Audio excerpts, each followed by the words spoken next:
The following is rated not safe for work. It contains strong language, adult situations, and lots of spoilers. Discretion is advised. In the criminal justice system, cinematic-based offenses are considered especially heinous. The dedicated attorneys who investigate these villainous films are members of an elite squad known as the Reels of Justice. These are their stories.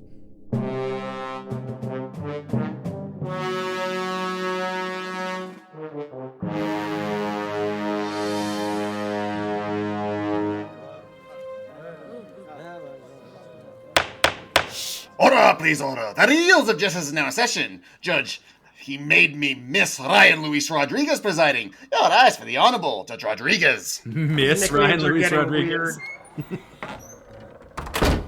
Be seated. Welcome to the Reels of Justice. Today we are hearing the case of The People vs. Daredevil, the director's cut. This 2003 superhero movie delves into the world of a blind lawyer turned vigilante as he navigates the gritty streets of Hell's Kitchen, battles a formidable drug lord, and wrestles with the moral dilemmas of vengeance and justice. For those of you unfamiliar with our court proceedings, we are here to determine if this film is guilty of being a bad movie. As always, in this courtroom, films are to be considered excellent until proven awful, and the burden of proof lies upon the prosecution to prove beyond a shadow of a reasonable doubt that this film is guilty. Mr. Maynard Bangs, you are representing the prosecution. You may present your opening statement. Your Honor, distinguished members of the court, they say that justice is blind. But even a blind man can see that our defendant today, 2003's Daredevil, the director's cut, is guilty of being a bad movie. Because even if you were blind to its startlingly uninspired and generic action sequences and poorly rendered, even by 20 years ago standard, CGI elements, you could still feel it's a bad movie. Feel the absolute lack of chemistry between its two leads, who don't share a single touching moment throughout the film. You could still hear it's a bad movie, with its now 20-year-old soundtrack comprised of enough dated alternative rock nu metal jams to make a middle-aged bar patron blush. You could still smell the way it's a bad movie by how it breezes through its own protagonist's origin story, and taste the half-baked way it tries to twist its unique source material into a run-of-the-mill Batman ripoff. Here's where I would bring up the Sixth Sense, but I'll be damned if I'll commit reducto ad Shyamalan in this hallowed hall. So listen up, and you'll see these out-of-touch filmmakers made a truly tone-deaf feature that leaves a bad taste in the mouth. Oh, and it stinks. I thank you. Thank you, Mr. Bangs, and may I add, boo!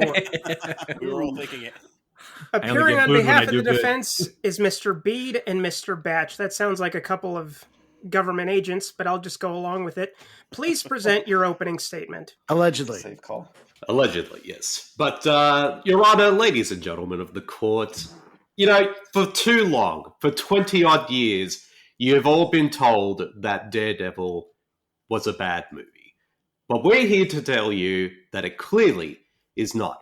In this day and age where there's so many different superhero films, particularly ones that are using the universe, having a universal story in which all the characters interact with each other, people seem to forget the time in the early 2000s when superhero films could be standalone. And Daredevil is the perfect example of that.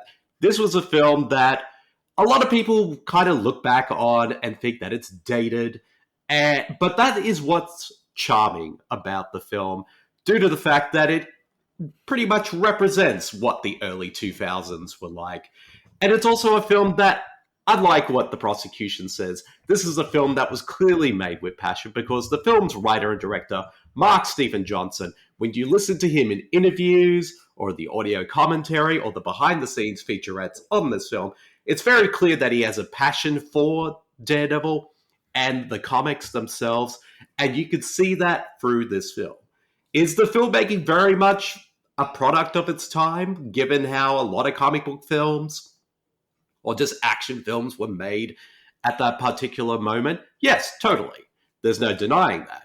But that's what makes Daredevil stand out, and makes it far more than a Batman clone, as the prosecution would say. It is a film that has an engaging story, compelling characters, and until the recent TV series, this was the best representation of the character of Matt Murdock, aka Daredevil. Thank you, Mr. Bede, and not Mr. Batch. Mr. Bangs, you may proceed with your first exhibit. Beat, Batch, and Bangs all coming together.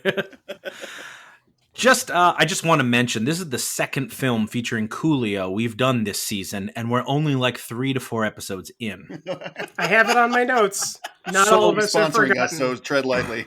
Let's start with Sight, because what I could see was boring-ass action sequences. Apart from the fight on the giant church organ between Bullseye and Daredevil, speaking of, there hasn't been an organ that big in a church since John Holmes' last confession.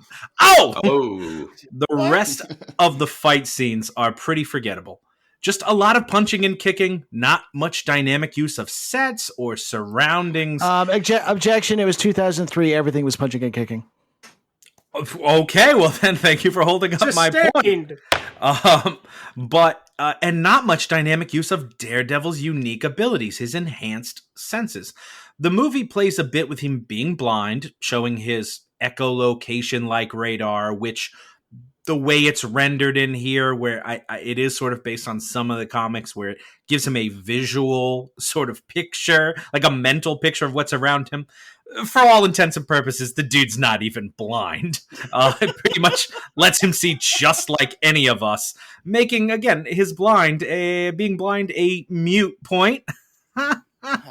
It also plays a bit with his hearing, able to hear crimes in progress and the heartbeats of potentially guilty individuals. But apart from that, Daredevil is kind of just a guy in a leather suit, leather which would almost certainly detract some from his heightened sense of touch, which the movie mentions in a throwaway line gives him increased speed and agility. But Daredevil's powers here come together to make him into an incredibly run-of-the-mill superhero, one who can jump and chase and punch and kick. Pretty uninspiring, really. They don't even go into how he got his height, or even how his heightened senses allow him to draw nearly perfect renderings of his logo in gasoline at almost every crime scene. I would be really very interested in seeing how he does that, but the movie doesn't tell us. Mr. Bede, Mr. Batch? Well, just to interject with what the prosecution is saying, when it comes to how was Daredevil able to, with the help of gasoline, to put his logo in the train station, as a major Hollywood producer once said, there are two things that people look for movies: cool and logic, and cool will always win out. I guess so, but we can admit it was logic. I don't, it's a little cool, but it's clearly, again, them trying to be like, Batman's got a logo, and it's up in the sky, and that, that makes us be able to sell toys and posters and stuff. Daredevil needs to have a logo that he puts everywhere. It's clearly some sort of meddling from an executive who's trying to make this a marketing thing. And the executive that you were referencing, is that Joel Silver? That would be Neil Moretz, the producer of the Fast and Furious franchise. Yes. Oh, no. So, any rebuttals to this logo gate? Batch? No. Interesting choice for the defense to make, but I'll allow it. I will say something to you. This movie does not use his abilities in a good way. One of the big benefits to this being the director's cut, the entire Coolio subplot makes this movie a much better film, and it is the subplot where Matt Murdock breaks into Coolio's apartment or the one apartment, and he actually senses the blood that was there, the ammonia, that it was cleaned up, which starts the whole ball rolling that eventually leads to the downfall of Kingpin.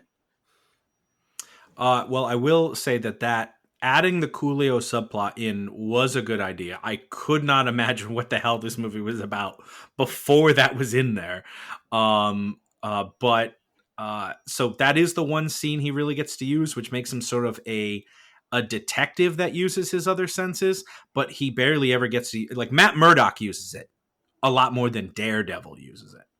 Well, his powers are essentially his burden too. That's why he actually has to put himself into the sensory deprivation vault.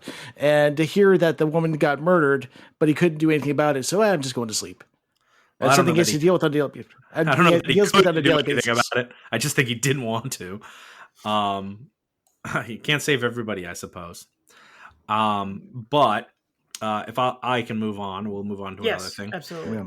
Well, let's talk about touch or feel. How did this movie make you feel? For me, it didn't make me feel anything. The moments that should have had impact were either rushed or badly executed, like his origin story. As a young boy, Matt is stricken blind by a chemical accident, which also happens to augment all of his other senses. Pretty traumatic, right? I think if I lost my sense of sight and suddenly found my other senses now overwhelmingly powerful, that would probably take quite a mental toll, probably take a while to adjust to. But I guess not for Matt Murdock, because after he's struck blind, about 5 minutes later, screen time, he's jumping from rooftop to rooftop and doing fucking handstands on the roof.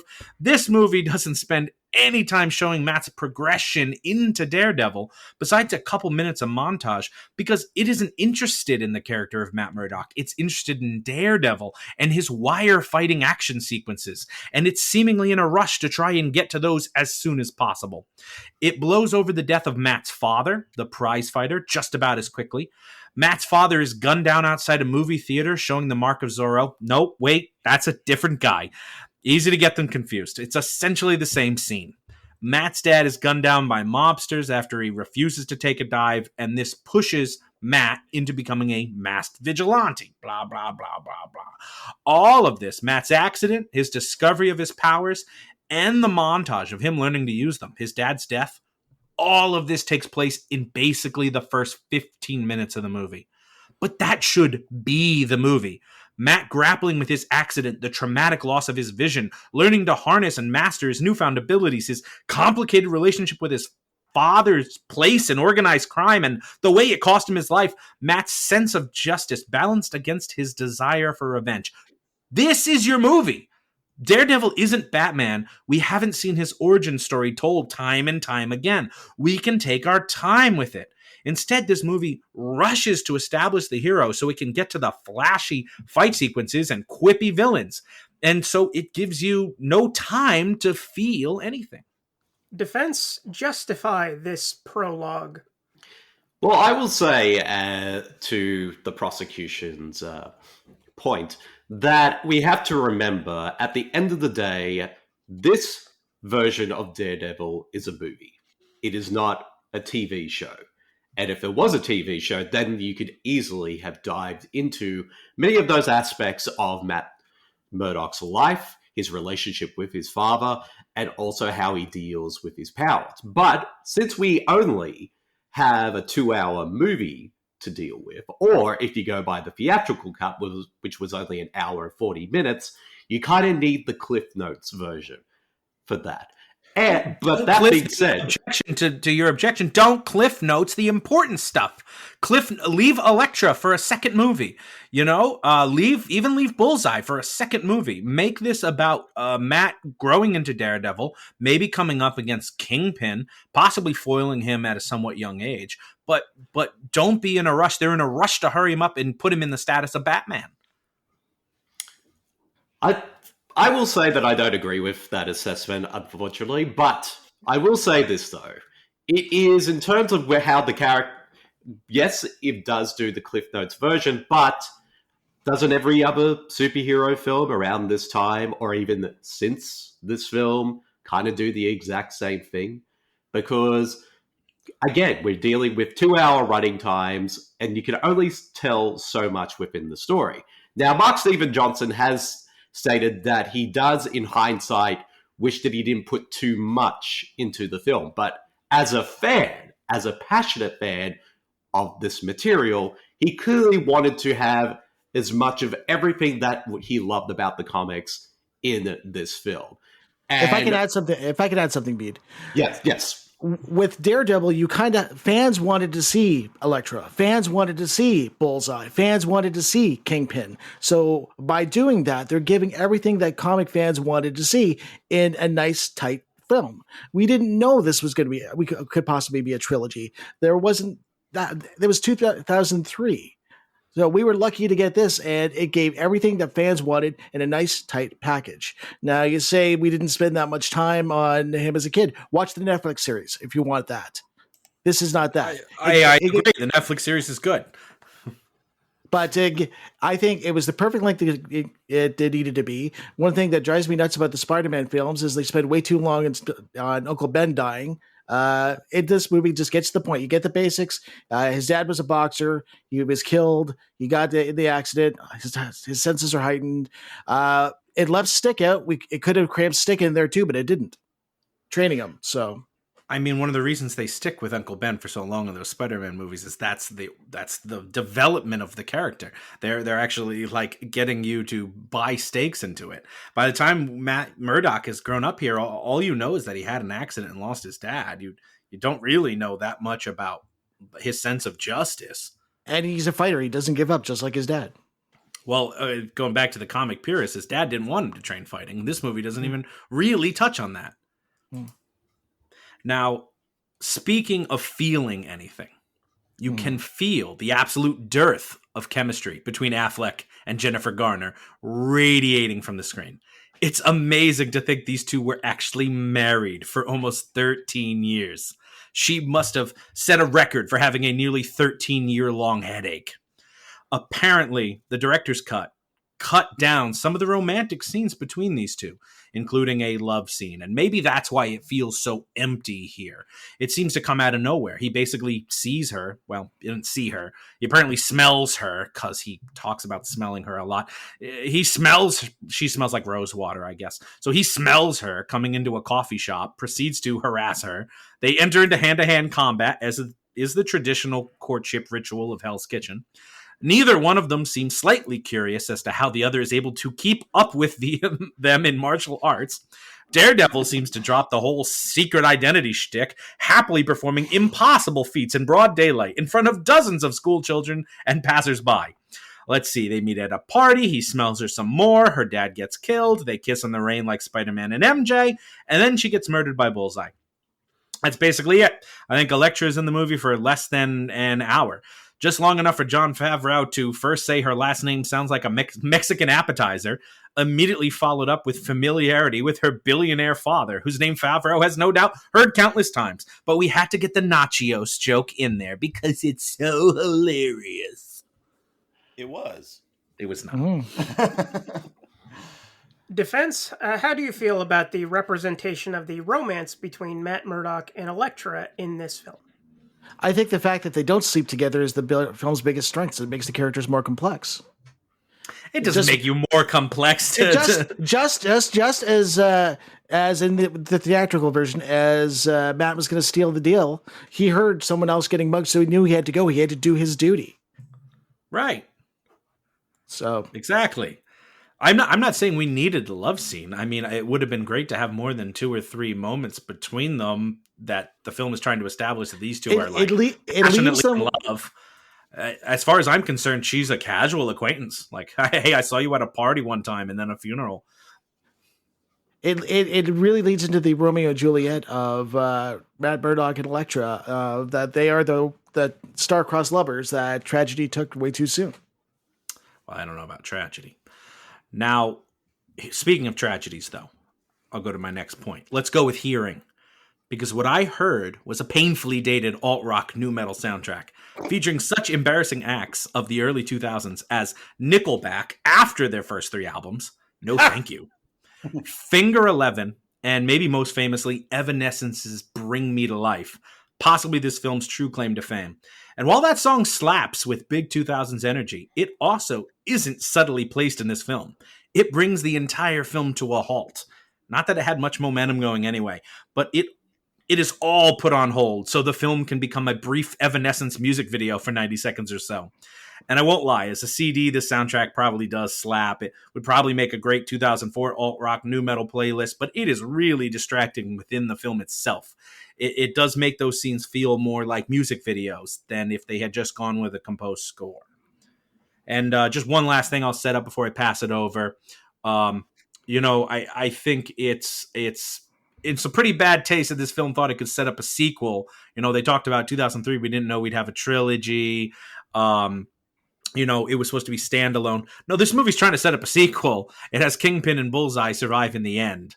Has to kill off Elektra, but we know she'll come back from the dead for some reason. But trying to keep both those characters alive, basing on the fact that they think they're going to get a sequel before they could even put out one good movie, it stinks. And with that, prosecution will rest. First, I want to give Mr. Bede and Mr. Batch an opportunity to rebut those statements. Well, I gotta say to that point, I guess in hindsight you could say, oh, the soundtrack is very dated. But if you were a teenager in 2003, you Agreed. thought that these were the greatest bands you would ever have heard. All these songs are great. No, those kids were stupid. And also, Fuel sucks. in hindsight, people could say that, but at the time, everyone loved these bands. Even the people who claim now to hate these bands. And also, there was a time back in the day when Nickelback wasn't the most hated band in the world. Everybody loved Nickelback. Yeah, their first 3 albums. Yes, but every superhero film at this time, during the time between the first X-Men film right up until about 2005, a lot of superhero films had these soundtracks. Yes, they do kind of date the film in a way, but at the same time, that is the charm of those films. Because whenever I watch Daredevil, I am taken back to that time in 2003 of my young years, and I feel nothing but nostalgia. But also, if they were only just bad songs, then it would make sense to hate the soundtrack. But having actually owned the soundtrack to this film, I can safely say that every song on this soundtrack does slap. And as well as this is the soundtrack, as the prosecution said, pretty much made the band Evanescence. And of course, both their songs that are on the soundtrack would go on to be Evanescence massive songs, not just one. There are 2. Yeah, that's what I said. True. Yes, that's what I said. 2 Evanescence songs. And they both went on to become massive hits, regardless whether they were in this film or not. But big part of this film definitely boosted the band's profile. And also, it's just that's just what makes the film so fun. Yes, it's very early 2000s filmmaking choices, but it's what makes the film such a memorable one because of those choices. Because a lot of superhero films at that time were doing the exact same thing. From Spider-Man to The Punisher to X-Men, all of them. The soundtrack rocks hard, and it makes the film great. Now that Mr. Banks has rested defense, you may present any exhibits that you have further. Go ahead, Bede. Let's just get this out of the way, because regardless whether people love or hate this film, one of the reasons why this movie will always be high-tier superhero film filmmaking is, of course, the casting of Colin Farrell as Bullseye. Now, it's very clear that, based on the information I read, that this was the last film that Colin Farrell did for 20th Century Fox as part of his contract, and probably may have been just picking it just so he can finish the contract. But you could tell he is having an absolute ball during the course of this film. He steals every scene. He brings a manic energy to this performance and this character. Now, these days, Colin Farrell is one of the most loved and regarded actors working today. And this was around the time when he was just starting to break through into the industry. But even just based on this performance alone, you could definitely tell that this was a guy who was going to go on to become a great talent, because he brings... Bullseye could have easily been a very stock villain, but Colin Farrell brings so much to this character that, like I said, is so manic, so interesting, and so funny that you can't help but not... You just can't help but have your eyes glued to the screen every time he's on. And also all the cool ways that he does to dispatch people, whether it be by paper clips or peanuts or any of those other household items. He knows how to kill people with just those. And that's what makes this character so memorable. And also one of the main reasons why this film is as good as it is because of everyone is not just Colin Farrell, but everyone in the cast is giving it them all, particularly even Michael Clarke Duncan, until Vincent D'Onofrio would come along, gave the definitive performance as Pinhead. And also, this was an early... Kingpin? Kingpin, sorry. I would be interesting if he played Pinhead. I'd watch that movie. Apologies. What sides I have to show you. Apologies for my told us. Yes. But also, as I was saying, Michael Clarke Duncan is also magnetic as Kingpin, and as well as this was an early part of casting, as because we all know that Kingpin in the comics was white, so they decide to make him played by an African-American actor in this version, and that is at the time, a bold choice from Mark Steven Johnson, and it's something that is still continued in comic book films ever since, and one that makes his casting so brilliant because he is really great in the role. Mr. Bang, shit on Colin Farrell, I dare you. Oh, easy. Are you kidding? Now, if this was like one of the Spider-Man movies, right? If it's a Sam Raimi, really cartoony movie, Bullseye fits in perfectly. In this thing, he sticks out like a sore thumb. He does not know what movie they're trying to make, because this movie is extremely self-serious. It's extremely broody, and then suddenly Colin Farrell comes in making little quips and throwing little things. He's tonally completely out of place, and it's again, in a different movie, it's very entertaining. In this movie, it doesn't match. It's very off tone. Like I said, it's a complete shift in everything. I'll give Michael Clarke Duncan credit all day. He's probably the best thing in this movie.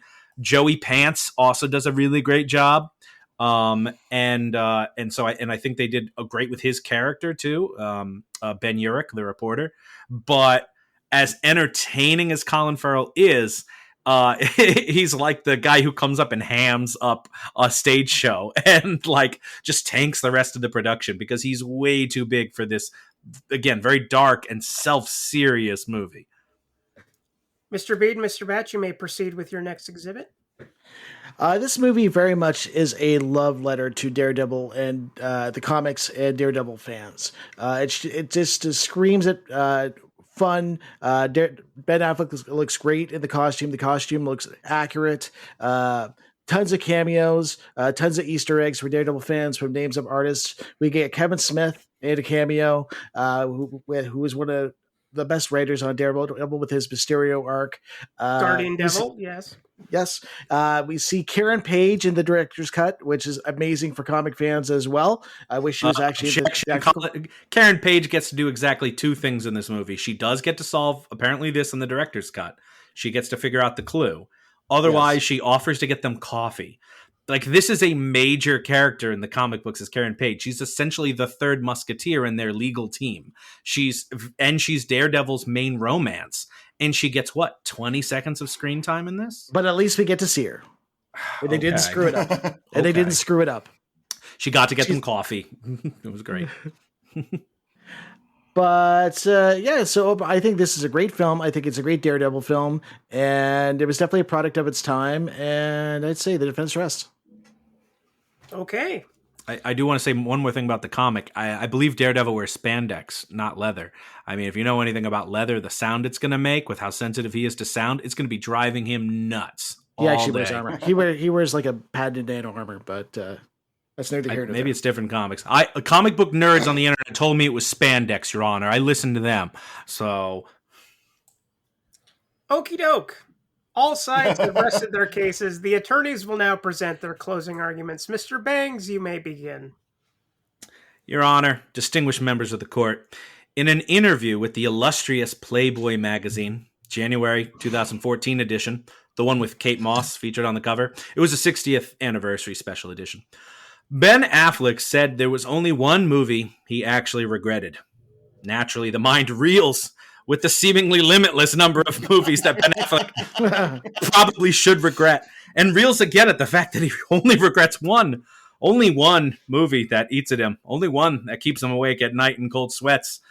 Could it be Pearl Harbor, the disastrous 2001 Michael Bay-helmed war drama whose plot centers around a tasteless love triangle set against the backdrop of one of America's greatest tragedies? No, somehow it's not Pearl Harbor.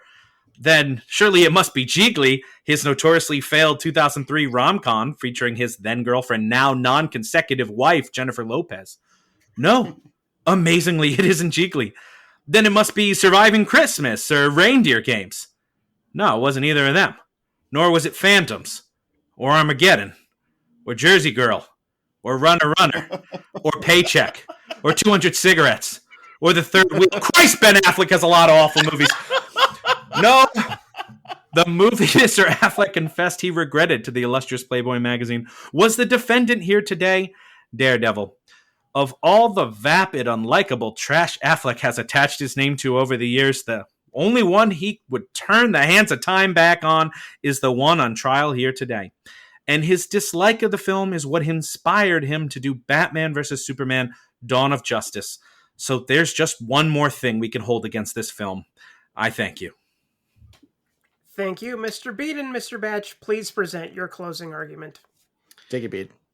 Yes. Well, I will say every actor has that one movie that they deeply regret. But sometimes some of those movies are actually good. One of the most famous cases of all time is Christopher Plummer is not a fan of probably the most well-known film that he has appeared in, which of course is The Sound of Music.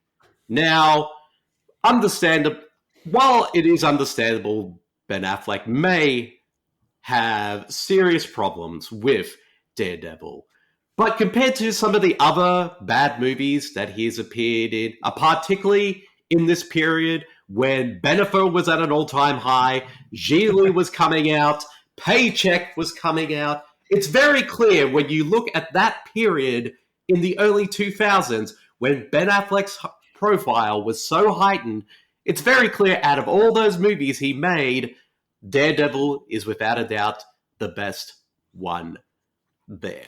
And not only that, for all we know, he was probably referring to the theatrical cut of this film because he doesn't mention the director's cut. And everyone who has seen the director's cut of Daredevil knows 100% with facts that this version of the film is way better than the theatrical version. Agreed. Stipulated by the prosecution. It must be better. Yes. And also, at the end of the day, actors are their own worst critics. A lot of actors don't even watch their own work. And sometimes they can be even harsh on the films that everybody else loves. Everyone is guilty of this, whether you're an actor or a filmmaker or even any type of creative. Even I am guilty of this as well. But to trump Ben Affleck's opinion on this film, and it is the final thing I will say about it, the late, great Roger Ebert, one of the greatest film critics who has ever lived, gave Daredevil the theatrical cut 3 out of 4 stars. If that doesn't say good quality from one of the greatest film critics of all time, I don't know if it does. I rest my case. Justice for Final Fantasy: The Spirits Within. Oh, give it up, Ben. Thank you all. Members of the jury, Mr. Big Ben Haslar, I'm going to say Mr. Dylan J. Schlender. It says Mr. Maynard Bangs, but I'm just going to let that slide. And Mr. What a fucking costume, Ryan Luis Rodriguez. You have all heard the facts concerning this case. It is now up to you to determine if this film is guilty of being a bad movie. The bailiff will escort you to the deliberation room to render your verdict. Right this way. Do you know what the difference between Scarlet Witch and Daredevil is? One of them knows how to cope without their vision. Bailiff, that's Thank you really... for voting. You're lucky I don't have my soundboard. Wah, wah. I hope you don't all judge me too harshly because I really remember loving this film when it came out, even the theatrical version.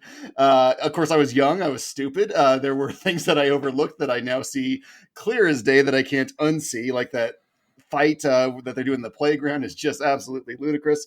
But it did get me into Daredevil. It encapsulated everything that I thought was interesting about the comic books. Elektra, Kingpin, Bullseye. In hindsight, it does do a bit too much. But it's all there, and it represents the comic book very well. But it does have problems. It has a lot of problems. Age has not been kind to it, although the director's cut does do it a bit more justice.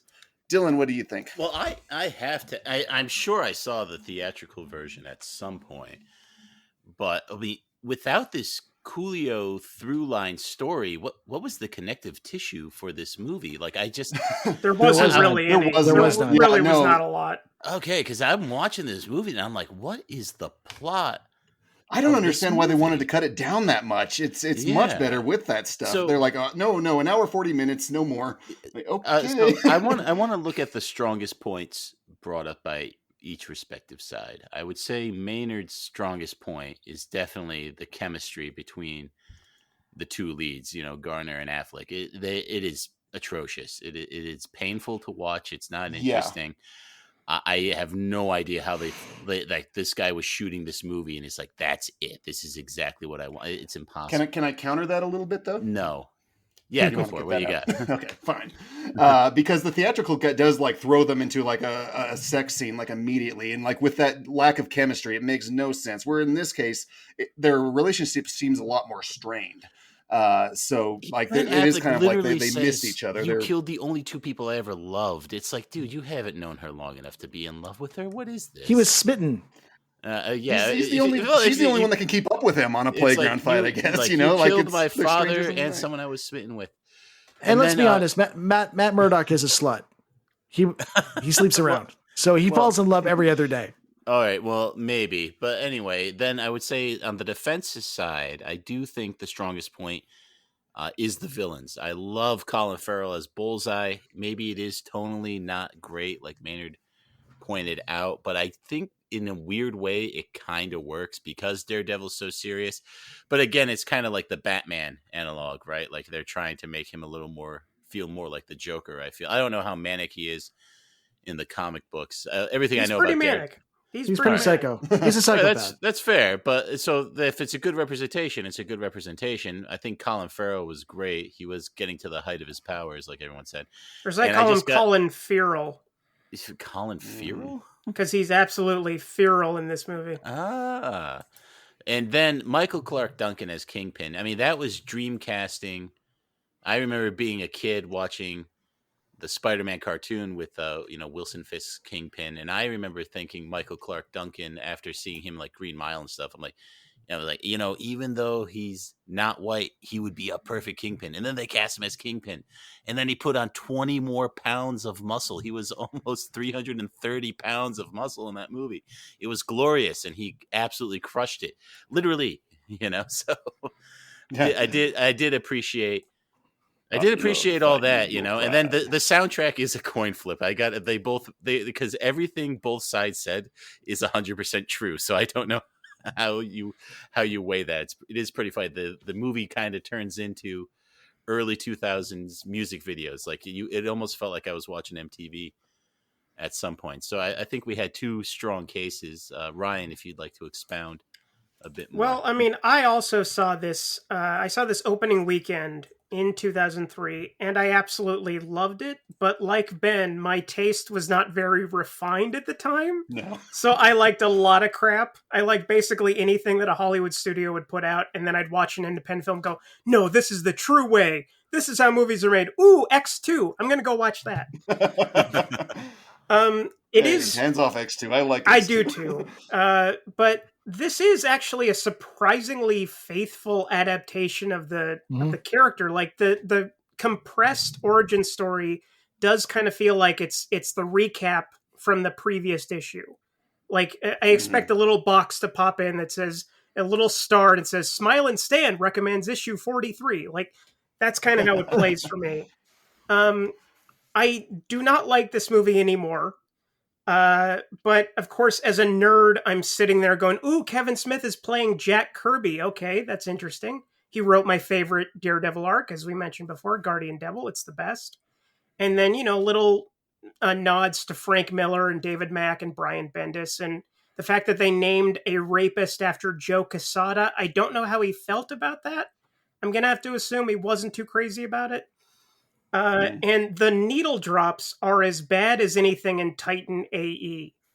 You do not need 2 Evanescence songs. One will do, and one is even pushing it. That's pushing it. But my favorite thing in the entire movie... They're not as bad as Titan AE. My favorite thing in the entire movie is the radar vision. Because that's something that in the Netflix reboot, they completely sidestepped, and they'll zoom in on his face, and then you hear it. And for me, growing up with the actual radar, usually when, I forget who took over, but in the Marvel Now period, they use like little pink lines that I still wish that they would eventually adapt into the She-Hulk version. But I don't know how that's going to work, but I absolutely love radar vision. Unfortunately, if I love radar vision the most in your movie, you're probably not making a very good movie. It is cinema, though, right? I mean, it's something you haven't seen or felt before. To That's what I love bullet about time in the Matrix, right? That's what I love about it. I'm with you. And I love how they treat they honor his blindness, like how he's like folding the bills and stuff. That also they the braille on his know jackets how and people stuff. live. Yeah, it's great. Yeah, and how rain is how he can all of a sudden see. That's true to how if you can't see, like a windy day or a rainy day is like the best day for you, as I think they say in the directors or in the commentary. And it does come full circle. Well, that's how he beats Kingpin at the end. Yes, it does. Well, do we want to start locking in, folks? Dylan, what are you thinking? Man, this one's tough for me because I am a little. Hey, was the statute of limitations met, or I shouldn't say that. Like the burden of proof guilt, met. Yeah, the burden of proof. Yeah, sorry. Yeah, the burden of proof, has that been met? Man, I gotta say today, I think it has. I think this director's cut. I mean, the director's cut's close. The theatrical cut must be guilty, but I'm going guilty. Agreed. I'm going guilty on even the director's cut, notwithstanding how much I absolutely love the physical shape Michael Clark Duncan got into this. Affleck would get into better shape to be Batman, which is a good thing, not a bad thing, like Maynard said. He's absolutely wrong on that. And both sides are wrong. Paycheck's a good movie, too. We got to do that one on the show. Okay. I love that closing statement. Yeah, right. Everyone's bashing Paycheck. My favorite closing statement now. Mr. Rodriguez? I adore Colin Farrell in this movie. I do wish he was in a different movie, though. Unfortunately... I'm not even crazy about the Netflix reboot, but I gotta say it was definitely better than this. As a movie, I mean, the director's cut probably works better than the theatrical cut. I haven't seen that theatrical cut in, 15 years. So I honestly have no idea. But I didn't really felt that the Coolio trial sequences were very good. They might have made a more rounded movie, but I don't think that if you were to take them out of the movie and look at them on their own merits, I don't necessarily think that they work, but that's just me. I'm just being negative today. But yeah, this is not a good movie, so I'm going to go ahead and lock it in. This is guilty. Very well. Well, I do think that this film is north of guilty. I think it's a gentleman's 6. The director's cut. I think that the theatrical cut is definitely worse. It does do a lot of bad things that drag it down. The Daredevil logo, as he brought up, the CGI they mentioned in the trailer. That's stupid. And that fight. Oh, I did love Joe Pontillo in this. I mentioned Joey Pants. Yeah, Joe Pontillo was great. JoePontillo.com. Pantoliano, Dylan. I know what I said. I love how I love the subplot. It gets it so like from his lawyer side and his superhero side, they can close in on Kingpin. I love that it encapsulates the universe. Even the prosecution brought up the echolocation and the organ fight, which are 2 things that are really good in it. Of course, all of the people, you believe them in their roles, except for maybe Jennifer Garner, who's hulking out with her green contacts for some reason. John Favreau's terrible too. That man clearly just has no range. Fine. He has no range. He plays the same guy in every movie. He's a hack. Well, he's My guilty's becoming more for emphatic me, the more you're talking. gentleman Ben. 6, not guilty. But overall, we have a verdict of guilty. So let's go tell that. Is he handsome? Yeah, he's handsome. Let's go tell that very handsome judge. Mr. Foreman, have you reached a verdict? We have, Your Honor. In the case of The People versus Daredevil, the director's cut, we have unfortunately found the defendant guilty of being a bad movie. Ebert is a fuck you, Ebert. Yeah, we've established on the show tons of times Ebert's a hack. The verdict is so rendered. Daredevil is hereby sentenced to yet another reboot in 2027. Court is adjourned.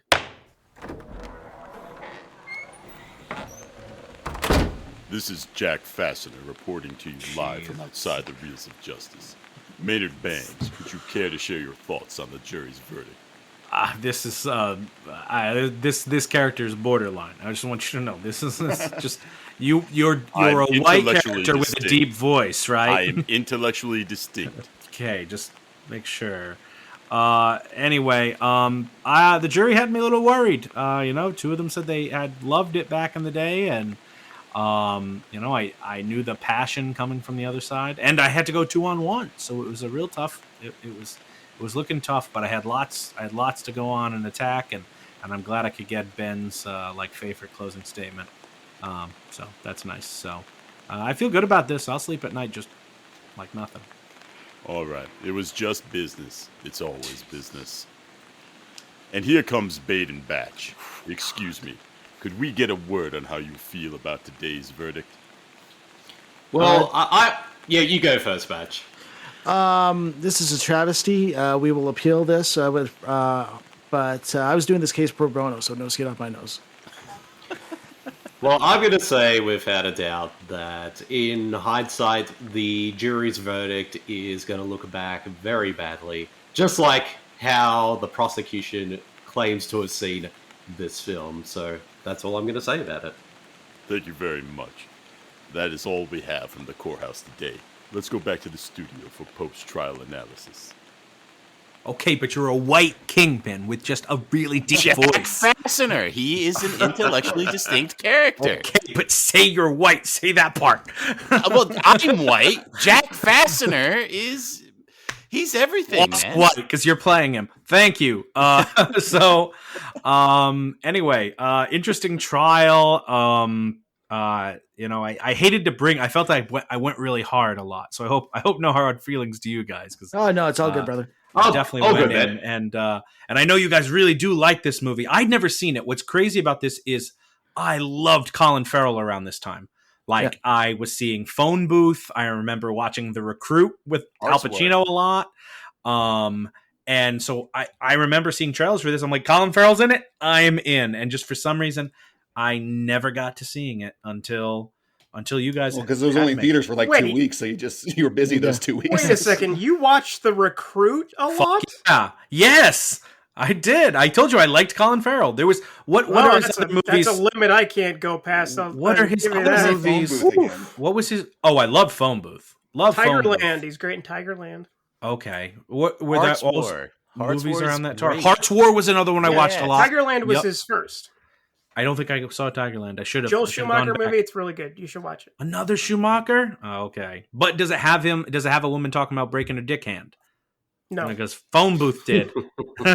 Yeah, dude, his American accent is so good because you listen to him talk, you can't understand a damn word he says, but he turns it on for the acting. It's amazing. Yeah, no, it's pretty. One of our greatest living actors, hands down. Yes. Oh, I love that. What was that one? He was just. I don't want to put my donkey outside when I'm sad. Don't want to put my donkey outside when I'm sad. Banshees of Inisherin. Yep. But excellent. Now, Bede and Batch, what has been keeping you guys busy? What have you been up to? Well, we've been very busy with our podcast that we do together with our co-host Super Marcy, the Tubi Tuesdays podcast, which for your listeners who don't know of our show, it's when we go on the free streaming service Tubi, find the film and do an audio commentary for it. We've just recently did our 105th episode of the show. Nice. And it's been going really great so far. We've had a lot of highs, a lot of lows with some of the movies. Bede, looking in your direction. A lot of lows. A lot of lows. I may be the cause of some of those lows, but that's beside. You're the Dylan of our show. I picked we nothing. love bad movies. With the exception of Ghost Can't Do It, I picked nothing but gold. I don't know about you. But did you watch Lady Blood fight? Did you? Oh, we may get there one day. Oh, you got to go Lady Blood fight. Absolutely. That's a Tubi classic. So this is funny because I'm always recommending stuff from Tubi, much to the groans and chagrins of our He's fan. a Tubi guy. And so they were saying, like, Dylan, you should get a Tubi shirt. I Googled Tubi t-shirts, and your podcast actually came up, and I immediately invited you guys on the show. Nice. And I'm going to announce I'm get the leaving Reels of Justice to join Tubi Tuesday. That's okay. Come on over. Yeah, that's cool. Emily Marsh is going to replace you. No, Yes. yes, or I was going to replace you with Bede because he didn't do any Michael Clark Duncan impression or anything. So Whoa, Jack Fastener. It's an original creation. Well, the key word is yet. That's the key word we have to say right here. yes, You guys you're- are just lucky that Craven and Louise Lasser have not showed up on this show yet. Yes, Craven the they- Hunter. Yeah. Yes. Oh yeah, And he's a character on our show. Well, that's Yes, okay. I want to hear from Craven the Hunter real quick. Oh, hey guys, how you doing? Is this a court? I guess I wasn't scheduled for this week, but there's a lot of stuff I'm guilty for, but I don't think you can pin anything on me at least. See, no, I'm glad that Craven the Hunter showed up. I love it. I'm totally Come back next week and do the interview for us. Yes. You don't have to do anything else. Just do the interview. Oh, I can't be a court reporter. I just get paid in weed, right? Yes, absolutely. If you get paid at all. Exactly. Excellent. Yeah. And so, do you guys, besides Tubi Tuesday, do you guys have another project too? I thought Shinzo, you had mentioned something. Well, yeah, between Batch and I, we have plenty of shows Yes. between us. Batch, tell us all your shows. So part of the Pop 4D network, and we do Web Tales of Spider-Man podcasts. So that comes out every Tuesday, where we recap classic issues of the Amazing Spider-Man from the beginning to the present day. And it's a comedy podcast with Craven and a whole lot of fun stuff. Awesome. And B, did you also have some others? I have like a whole bunch of other shows. This is your time. Yeah, well, other than the Tubi Tuesdays podcast, mine and Batch's co-host, Super Marcy, she and we host 5 shows together, including Tubi Tuesday. The other shows, of course, being the Super Podcast, which is the original show on the Super Network. And then, of course, we have other shows, like the Ozploit Cast, which is our podcast on Ozploitation cinema. Then we have the King Zone Podcast, which is our podcast on the film and TV adaptations of Stephen King. Then we have Podcasters of Horror, which is our podcast on horror anthology shows and movies. And also, well, some of those shows are a bit on a hiatus at the moment, but they will be back very soon. There's only then, so of much course, Stephen King stuff, right? So yeah, exactly. And then, of course, I have my own solo show, Bede versus the Living Dead, which I dissect every remake, re-edit, reimagining, homage, unofficial follow-up, and so many others of the classic horror film Night of the Living Dead. nice, awesome. Well, that's also got to keep many you are pretty much there? busy. For a podcast, man, tune in. Yeah, well, I just released my 15th episode of the show. So you'd be surprised how many different versions there are of Night of the Living Dead, whether it be like remakes, but also just The people. Simpsons episode or whatever. Does that? Yeah, exactly. And it's been a fascinating journey. I've covered everything from films to books to what else have I covered? I'm about to do episodes of TV very soon as well. So there's an episode of Creep Show that adapts it very heavily. yeah. That's what happens when you're not copywriting your material. Anybody can take it. Yes, and the world's better for it, Ryan. Exactly. There's all the Reels of Justice knockoffs. Come on. I'm sure they're out there. A lot of them even predate us, those bastards. That's the long game. Wow. Exactly. Anyway, you'll have to invite us onto those shows at some point. 'Cause we 100%. Oh, for sure. And do you say exploitation? Exploitation. Australian. That's the exploitation I don't know. Bede, you know? Have you seen Not Quite Hollywood? Yes, I mean, that was basically the Bible when it came to that show and what inspired us to make it in the first place. Well, I mean, I was already a fan of that film years before and also just a fan of exploitation in general. But I think what makes our show interesting compared to other similar podcasts that tackled the same subject is that we decided to do it from the very beginning right up till today. So we're covering every single movie in chronological order of their release. And we've already covered, at the time, our last recording, we covered the entire 70s, and now we're just on to the 80s now. I hope you get to Razorback soon. It's going to be coming up. Yeah, that's coming up very soon. We've already talked about... it's a great one. And we've already talked about, Mad Max on the show and a few others, and even some lesser-known ones that most people have never even heard of. So it's been quite a journey doing that show in particular. Road Games is great. Yes, I believe that's going to be the next episode when we get around to recording it. Nice, yeah. That's but again, that's the exploitation I don't know. If you did sexploitation, nunsploitation, Nazi exploitation, blaxploitation, I know a little bit more about those. Ryan definitely. You need to listen to the podcast and bone up, friend. Ryan knows a lot on those. That's why you need to go on Tubi and look for a lot of these movies, or on Shudder as well. I have a friend. Is that something like if you search it, like will it come up? Exploitation? Well, I mean, there is a list, like a Wikipedia page that has all the films on there. So if you go through there, you can find like what you're looking for on Tubi if you search for them. Oh, incredible. Tubi database. Now, we always ask for recommendations from our guests for movies that you think people should see.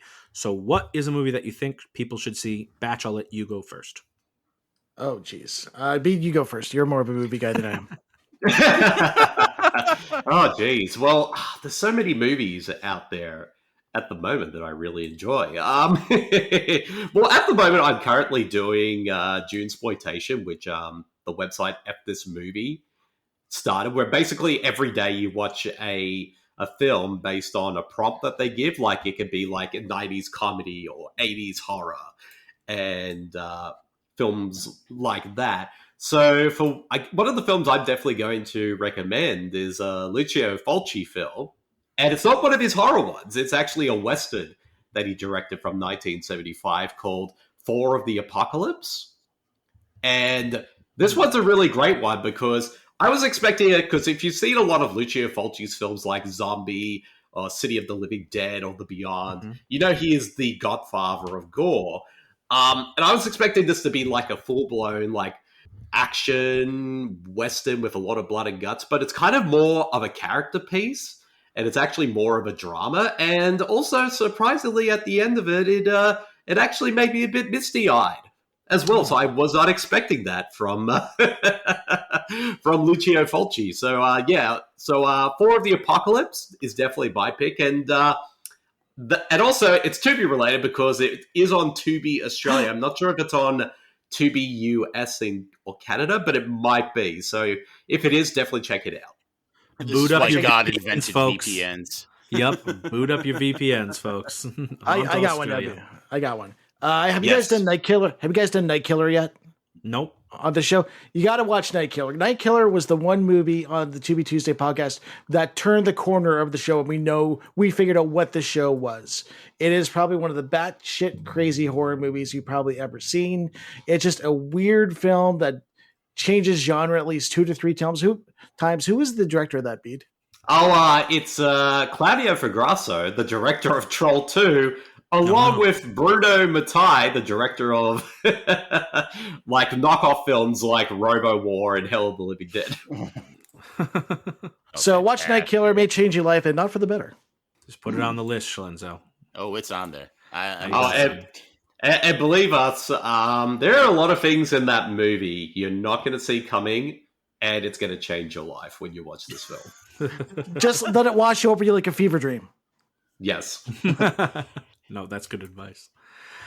So for my recommendation this week, it's from around the same time as our movie, Daredevil, about a hero of sorts with enhanced senses.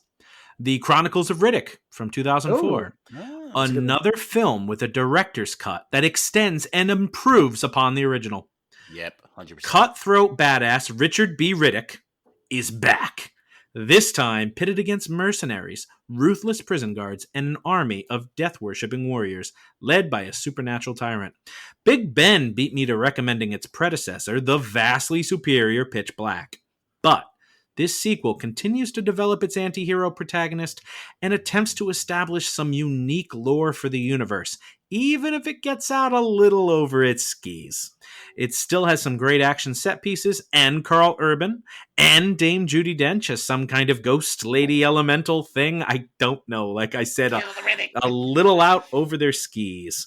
The Chronicles of Riddick is currently streaming on Netflix. I am not sure whether that's the director's cut or the theatrical, but make sure to track down the director's cut.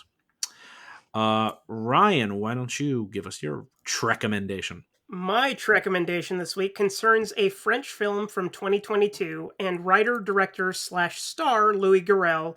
It's called The Innocent. This movie is great, arguably the best movie about an aquarium worker being roped into a caviar truck heist by his unreformed ex-con father-in-law.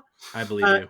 Garrel manages a tone that is occasionally dead serious, but without losing a sense of fun, with some self-conscious De Palma split screens and an abundance of style, anchored by tremendous chemistry between Garrel and his leading lady, the radiant Nomi Merlan from Portrait of a Lady on Fire. We don't release episodes in order, but as of this recording, it's my second recommendation of that masterpiece in a row. Probably should formally recommend it someday, whatever. It's fun stuff all around. The Innocent is streaming exclusively on the Criterion channel. Nice. Big Bun, what have you got for us? In honor of our guests and their Tuesdays of Tubi, and I always like to learn as much Japanese as I can, I took it upon myself to scour the platform for a great film in that language, and I didn't have to go far. Within a minute of browsing, I found myself deeply entrenched in the 2008 film Departures. Also recommended to me by friend of the pod, D-Rock Schlender.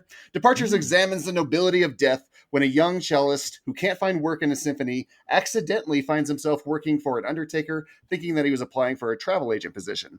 Most people in the man's life and society in general look down on the position as morbid, but as the film goes on, we come to learn that to be life-affirming, we must also acknowledge and honor the way in which that life ends. And it showcases the beauty, respect, and absolute precision in which the Japanese execute in coffining. Departures features the moving acting as well as a great score by Joe Hisaishi of Studio Ghibli fame. Yes, this is one of the many hard work panels in the House of Hisaishi, Dylan. And I went on to win Best International Picture at the Academy Awards, but please don't hold that against it. I can't believe you hadn't seen this, Ben. It was so up your alley. It's a beautiful movie. My God, it's a beautiful movie. It Great is. God bless Tubi for bringing it. And I them can't together. believe how great all of our recommendations have been tonight. But you're about to turn a corner for us. No, actually, so in much to my shame, I had a real hacker queued up on Tubi that I wanted to watch so I could recommend, but unfortunately, I just did not end up having the time to do it. So I had to pivot to a superhero movie that I had already seen that I was surprised hasn't been recommended on the show. Because you see, there exists a truly extraordinary gem, and that is Justice League Crisis on Two Earths. From 2010, this cinematic creation pushed the boundaries of parallel universes as the very destiny of multiple worlds hangs precariously in the balance. It is a stunning journey, a symphony of intricate storytelling that dares to explore the darkest corners of our collective imagination. At the heart of this remarkable masterpiece, we find the incomparable James Woods. As a man, he is a profound talent who knows no bounds. With his exceptional portrayal of Owlman, Woods imbues the character with a magnetic allure, captivating audiences with each calculated glance and delivering lines with a mesmerizing depth of nuance. Through his portrayal, he etches a vivid and haunting impression upon the superhero canon. Prepare to be transported into a world teetering on the edge of oblivion, where heroes face their dark reflections and the eternal battle between good and evil takes an entirely new dimension. Justice League Crisis on Two Earths is an unyielding testament to the remarkable power of animation and storytelling, written by one of the masters of the genre, Dwayne McDuffie, who we lost a mere year after the release. Far, far too soon, if you ask me. Probably if you ask Ryan as well. But his legacy will endure through this and his other great works. Streaming somewhere, I'm sure. It James should Woods, be on huh? Max. It was there last time I checked, so it should still be there. It's DC, so it's got to be right. James Woods? Absolutely. Is there any nudity in it? Yes, he gets naked. And It with doesn't that, matter, Maynard. we are all out of show. Want to thank our guests, Mr. Bede and Mr. Batch from Tubi Tuesday for joining us. Thank you both. You're welcome, Ben. Yeah, we'll definitely have you back, but you'll have to remember Roger Ebert is a hack. How dare you? He's always wrong. And we hope you and everyone else will join us again as well as the Reels of Justice keep turning. Count it. Radar! Please follow us on Twitter at Reels of Justice, Instagram Reels of Justice, and Facebook.com/Reels of Justice.